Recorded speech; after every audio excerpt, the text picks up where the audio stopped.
While in Grenada, we drove to the Costa del Sol area of Spain. We spent most of our time here in the seacoast town of Nerja. Due to the raids of the Barbary pirates, most coastal towns came in pairs. Nerja sits on the coast, while its sister city, Frigiliani, lies 4 miles inland. The focal point of Nerja is the Balcony of Europe. Originally, this was the location of a castle and fort built in the early 1800s to defend against Napoleon. The 1884 earthquake destroyed both, and while King Alfonso XII toured the ruins, he coined the phrase Balcony of Europe. The earthquake toppled the 7 cannons of the fort into the sea, but a century later 2 of the cannons were recovered and positioned facing east and west. The views of the coastline here were breathtaking.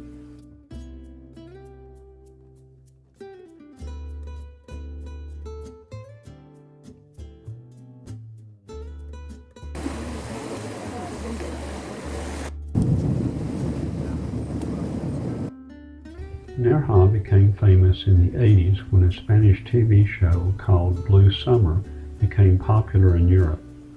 However, most modern construction occurred after the year 2000 when the expressway was completed. Now the population swells from 22,000 in the winter to over 90,000 in the summer, when many escape the heat of inland Spain.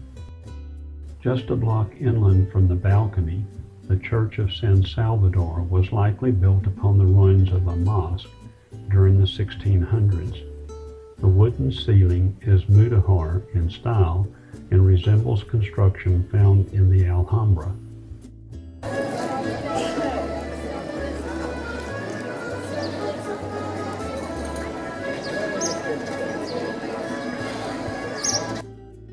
While Nerja has several beaches, the most popular is Burriana's Beach, just a 20-minute walk east of the balcony.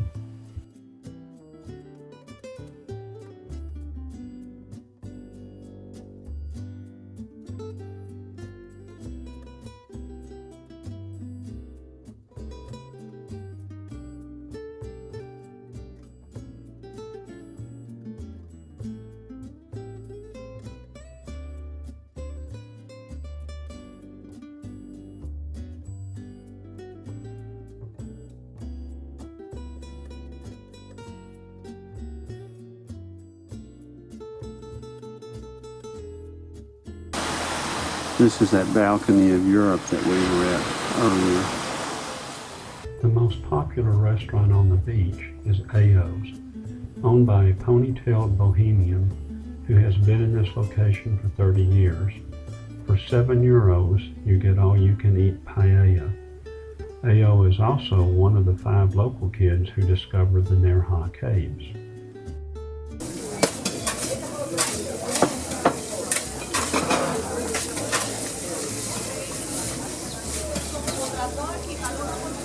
After filling ourselves on paella, we left Nerja, headed east along the coastal road.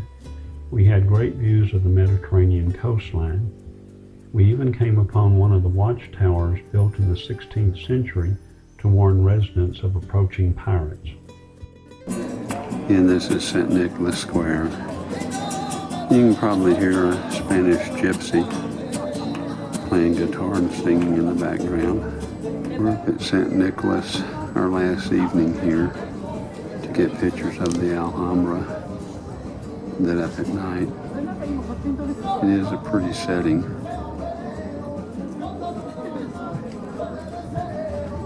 On top of the hilltop, and then with the mountains and the snow in the background.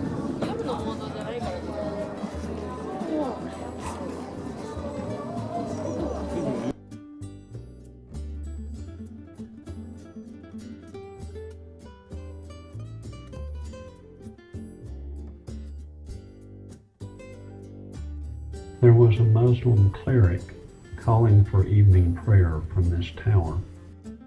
We had a wonderful apartment for our stay in Grenada.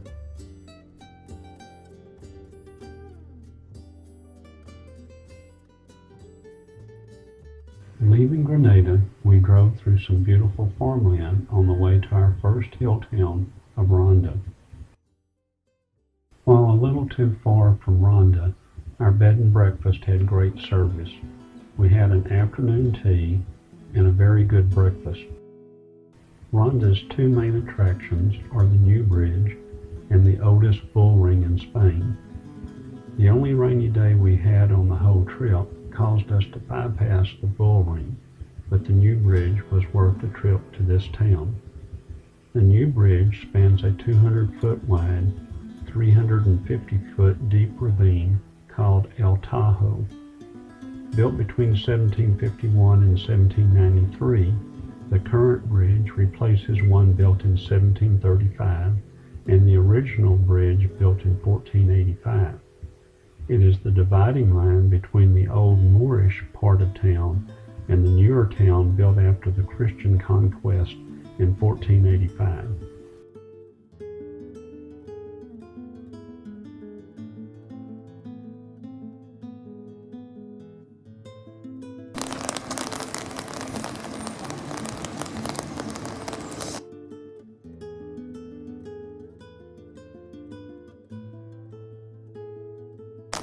This was our tapas bar that we ate lunch at here in Ronda. Had about 10 different little tapas for 80 cents each. This is Plaza El Sirocco. The parking garage is underneath it. It's a straight walk from here down to the bridge and to the restaurant we ate at. Leaving Ronda, we drove through several groves of cork trees. Cork trees are a type of oak. After the tree matures for 25 years, the outer bark can be harvested. It leaves an inner layer of red wood exposed. Once this outer layer is cut, the tree may not be harvested again until after 9 years. After cutting, the cork is boiled to soften and flatten it so that it can be cut to shape. Cork is spongy and pliable but very resistant to water. Spain is the second leading producer of cork after Portugal. The hill town of Grazalema is situated between two mountains in a national park.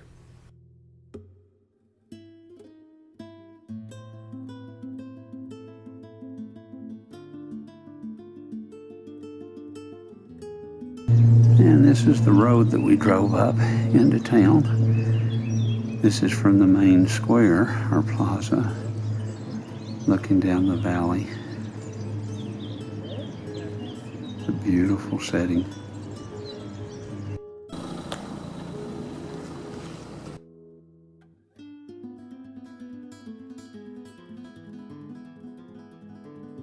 Very few restaurants in Spain offer menus written in English.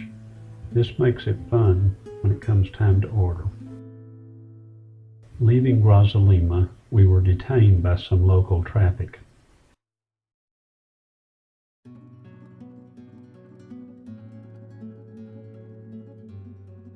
Our favorite hill town was Zahara. The small town nestles at the base of a hill which has a Moorish castle on top, with great views of the turquoise lake and adjacent hill towns. Zahara was the gateway to Grenada and was retaken by Christians in 1482. The locals tell of a great deception by a Spanish soldier who tricked the Moorish sentinel, allowing the Christian forces to take the castle.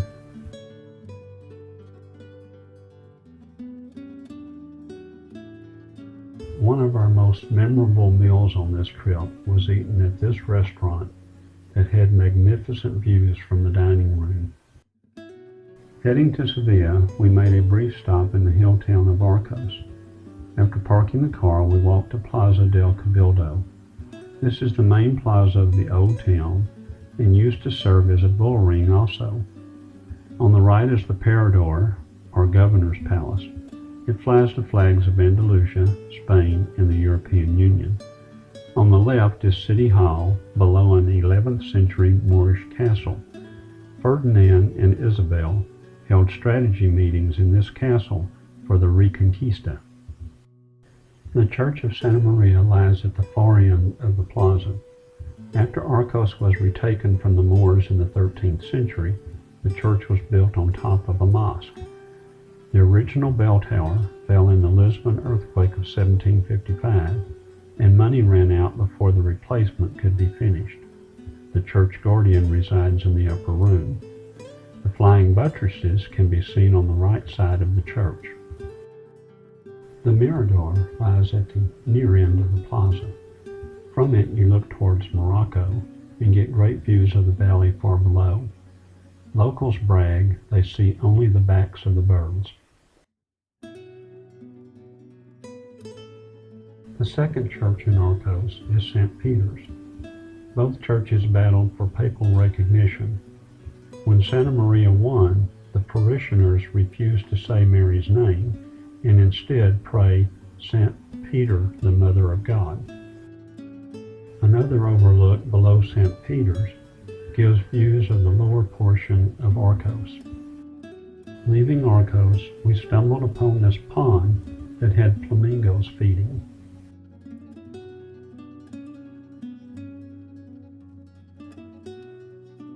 We stayed at the Hilton Garden Inn in Sevilla and took a bus into the old part of town. We first went to the cathedral, but the lines were long, so we decided to do some other sightseeing before entering it. This plaza celebrates the 1755 earthquake that destroyed Lisbon, Portugal, but only rattled Sevilla, leaving most of the city intact. A statue of Mary is at one end of the plaza, but this statue honors Sevillan artists such as Murillo. Originally a 10th century palace built for the governors of the local Moorish state, the Alcazar functions as the oldest royal residence still in use in Europe. The palace was built over several centuries, with rooms and decorations from the various rulers that have lived here. Ferdinand and Isabella lived here as well as their grandson Charles V. The most famous part of the complex was built by King Pedro I after Christians retook Sevilla in the year 1248. The entrance archway opens into this large courtyard of the hunt.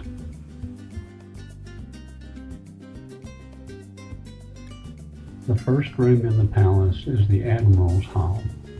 When Isabella debriefed Columbus in this room after his New World discoveries, she realized what he had found could be big business. She created a wing of the palace to administer Spain's New World ventures. In these halls, Magellan planned his circumnavigation of the world, and Vespucci created his maps of the New World and named it America.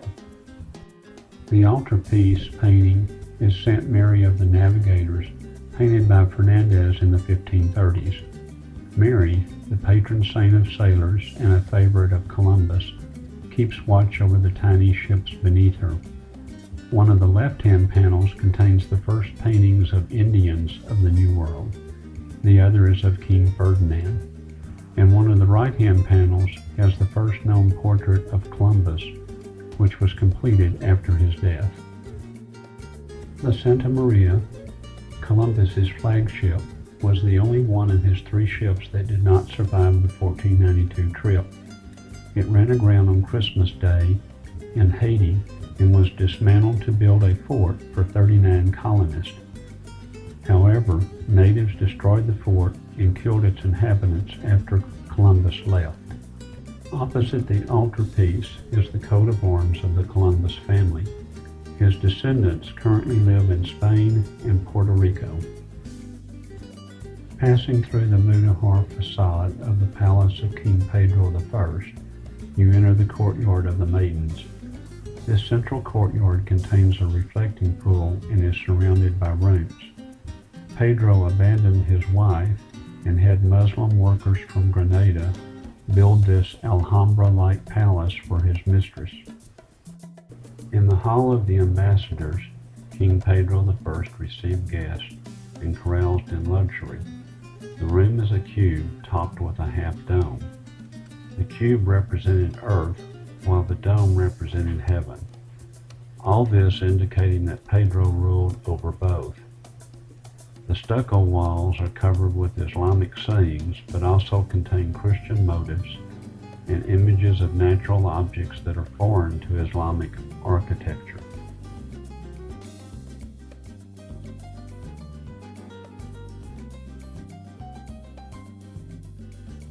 The courtyard of the Dolls was reserved for the king's private family life. Originally, it contained a pool to cool the residence. The supporting columns were recycled from Roman and Visigothic buildings. Charles V and Isabel were married in this chapel room. Their marriage joined the empires of Spain and Portugal. Charles and Isabel held the reception after their wedding in this banquet hall.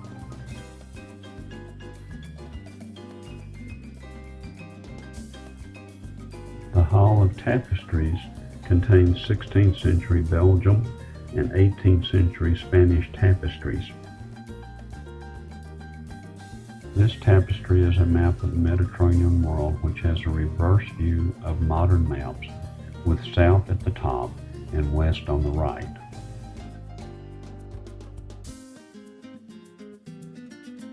A second tapestry celebrates the power of the Spanish Navy that ruled the seas from 1492 until the Battle of Trafalgar in 1805. The Mercury Pool, named for the statue of Mercury in its center, is fed by a 16th century aqueduct and irrigates the lush palace gardens. Only the elite had running water, so this fountain was an extravagant show of power.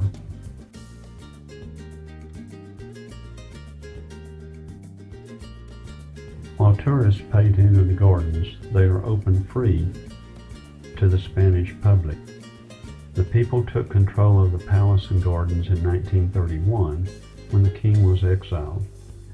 The king was allowed back on the throne in 1975 with the condition that the gardens be open to the public. We also took a private tour of the upper royal apartments, which are the private residence of the current king. However, no photography was allowed in these 15 rooms. We've come by some protests over here by the cathedral. Everyone's out blowing their whistles with signs. Have no idea what it's about. Police are watching everybody. The cathedral in Seville is the third largest in Europe and the largest Gothic cathedral anywhere. Began in the year 1401, construction lasted about 100 years. This pipe organ that is adjacent to the choir has more than 7,000 pipes.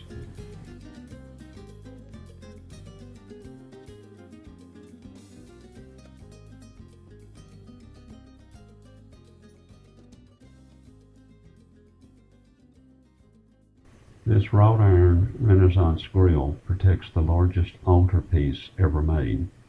It is 65 feet tall, with 44 scenes from the life of Jesus and Mary, carved from walnut and chestnut, covered by a staggering amount of gold leaf. The work took 3 generations to complete, from 1481 to 1564. A crucifixion scene adorns the very top. The altar itself is covered in silver and gold. Spanish and English cathedrals are noted for interior choir areas that were used for smaller and more intimate services. Cathedrals in other European countries had choirs, but they were used for meetings of high-ranking church officials only. The large rotating book holder in the center of the choir held giant hymnals that all could sing from. A silver altarpiece dedicated to La Macarena is located in a side chapel. La Macarena is a statue dating from the 17th century. The Seville-born matador Joselito spent a large portion of his fortune to buy 4 emeralds for her statue before his death in 1920. Hence, she has become the patron saint of matadors. The Chapel of St. Anthony is used for baptisms. In Murillo's 1656 painting, The Vision of St. Anthony, the saint kneels in wonder as baby Jesus comes down from heaven, surrounded by a choir of angels. St. Anthony is the patron saint of lost things. Above the major painting is Murillo's vision of the baptism of Jesus. The pennant of Ferdinand III was raised over the mosque on November 23, 1248, as Christian forces finally expelled the Moors from Seville. For centuries it was paraded through the city on special days. The gravestone of Ferdinand Columbus, Christopher's second son, is located behind the choir area. Having given the cathedral his library of 6,000 books, he was rewarded with this prime burial spot. In front of the cathedral's entrance are 4 kings who carry the tomb of Christopher Columbus. His pallbearers represent the regions of Castile, Aragon, Leon, and Navarre. Columbus didn't just travel a lot while alive, he kept it up after his death. He was first buried in northwestern Spain, where he died, then moved to a monastery in Seville, then to the Dominican Republic as he had requested, then to Cuba. Around 1900, when Cuba gained independence from Spain, he was transported back to Seville. This is the Chapel of the Silver Virgin. The painting in the center is the oldest artwork in the cathedral and was painted in the original mosque that stood here 120 years before the cathedral was built and was saved by the people who built the cathedral.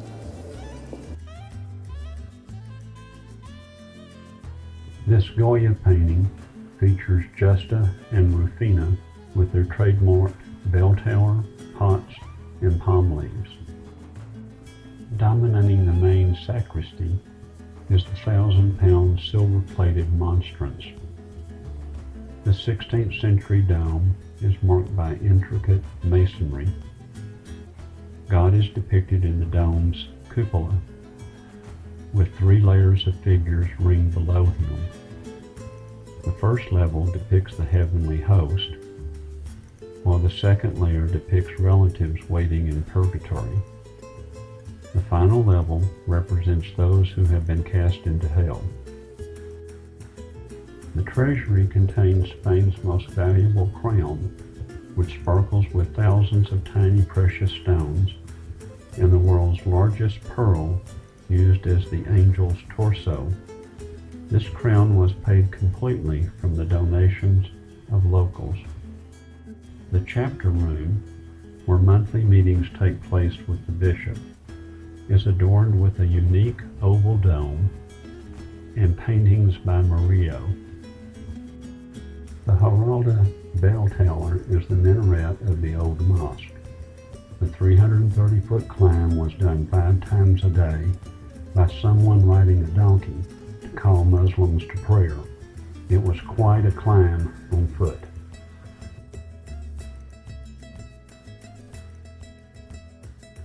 This view from the top of the bell tower allows you to see the court of the orange trees directly below, and in the distance, Seville's bull ring.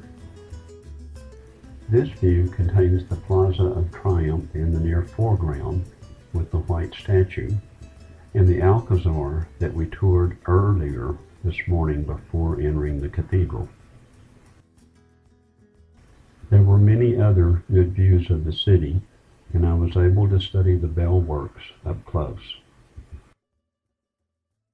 Exiting through the court of orange trees gave us a good view of flying buttresses that are a feature of all Gothic churches.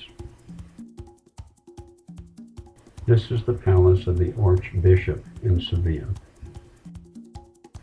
We had a most enjoyable walk through the old Jewish quarter known as Barrio Santa Cruz.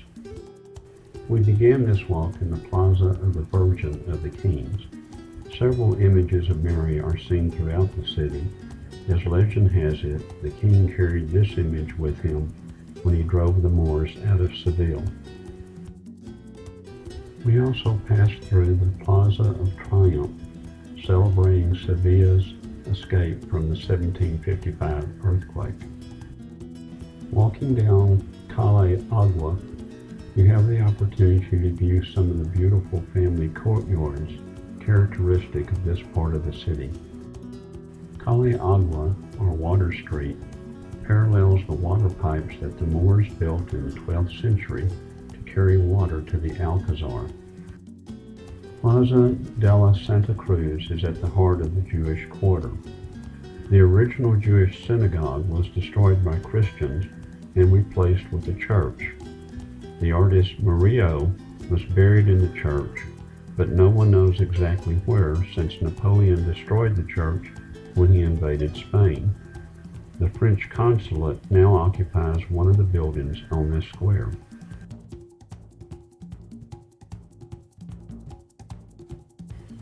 Plaza de Refinadores contains a statue honoring the fictional Don Juan.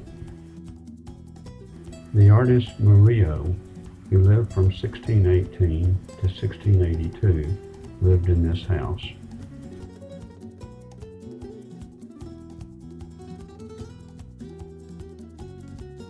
The narrow streets in the Jewish quarter are called kissing lanes. Barrio Santa Cruz is noted for its narrow streets and pleasant plazas, now occupied by shops and restaurants. Jews were given protection in Spain during the 14th century, but in 1391, 4,000 Jews were killed in Seville when mobs ransacked this area. Then in 1492, Ferdinand and Isabella drove all Jews and Moors from Spain and started the Inquisition to convert any who chose to remain. All shipping to and from the New World began at this gold tower. Built by the Moors in the 13th century, it had a chain that draped across the harbor. In Spanish times, it was covered with gold tiles.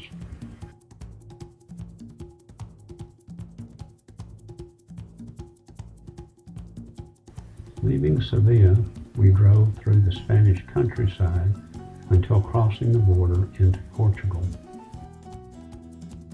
We came upon the village of Moure with its medieval castle. We had magnificent accommodations at the 4-star Albergaria do Calvario, just inside the city wall. It was originally the site of an olive press.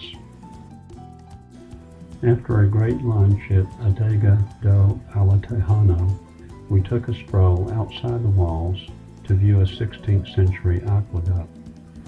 We snacked at the hotel that evening and then took a walk down the main drag to the town square. Our hotel is just inside and to the right of the new gate entry into Évora. The next morning we did a walking tour that started in Praça Hiraldo. Évora's coat of arms features Hiraldo the Fearless, a Christian knight who retook the town from the Moors in 1165. This square was the market during the Moorish period and still serves that function today. A Roman triumphal arch once stood at one end of the square but was demolished in the 16th century to make way for a church. Today it seems there is a car rally taking place rather than the market. The remains of Moorish rule are the wrought iron balconies that ring the square, and occasionally a distinctive Mudéjar keyhole window. The yellow trim is believed to ward off evil spirits. The church that overlooks the square is the 16th century church of Santa Anteo. In front of the church is a 16th century fountain fed by the aqueduct we saw yesterday. It is now a popular gathering spot for citizens of Évora. Okay, this is the area that Évora is in, And these are all the things that they're famous for. Their wine, their pork products. These are these little cheese tarts that we had some at breakfast. Their olive oil. Very productive region. This shop on the corner is built into the ancient Roman wall. Evora, with its wealth of wheat and silver, was an important town situated on a trade route to Rome. This blunt granite column is the end of the town's 16th century aqueduct. The Portuguese call their aqueduct reservoirs the mother of water. The abnormally high sidewalk on the right is the aqueduct channel itself. This plaza contains the City Hall. It's the white building on the right side with the flags. The brown building on the right is a convent that has been built on top of an ancient Roman watchtower. This arch, the Porta de Dona Isabel, was a main gate in the Roman wall. Outside the gate is the neighborhood called Moraria for the Moors, who were expelled from the town when Geraldo retook Evora, but were allowed to remain in the area. They lived here safely until the Inquisition expelled them in about 1500 AD. Below the gate, you can see some of the original Roman pavement stones. They are the larger and irregular shaped stones. Below this grass-covered area are water storage tanks. The design is Evora's coat of arms, showing Geraldo on horseback.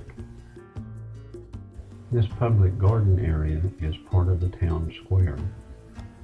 Open-air concerts are held here. In Roman times, this was Evora's forum.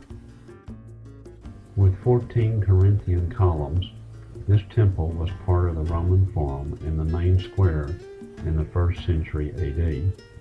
While known as the Temple of Diana, it was probably dedicated to one of the many Roman emperors. This building, that is currently an art museum, was the headquarters of the Inquisition. Hundreds of Jews and Moors were tried here and then marched to Geraldo Square, where they were burned at the stake. After his trip around Africa in 1498, Vasco da Gama retired to this house in Evora.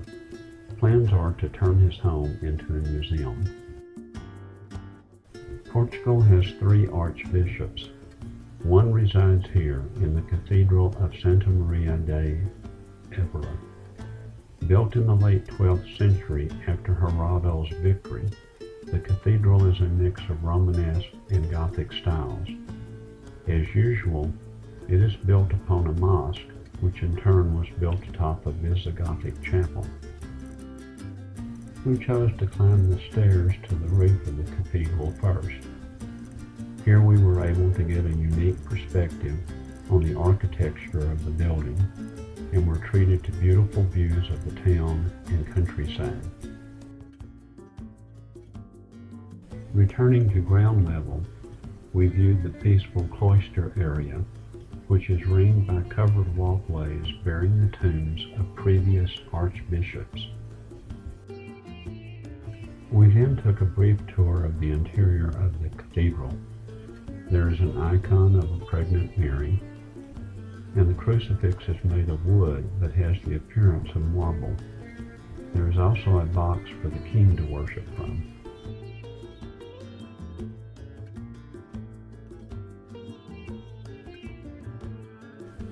This shopping street, which has served this same purpose since Roman times, connects Evora's main sites with its main square.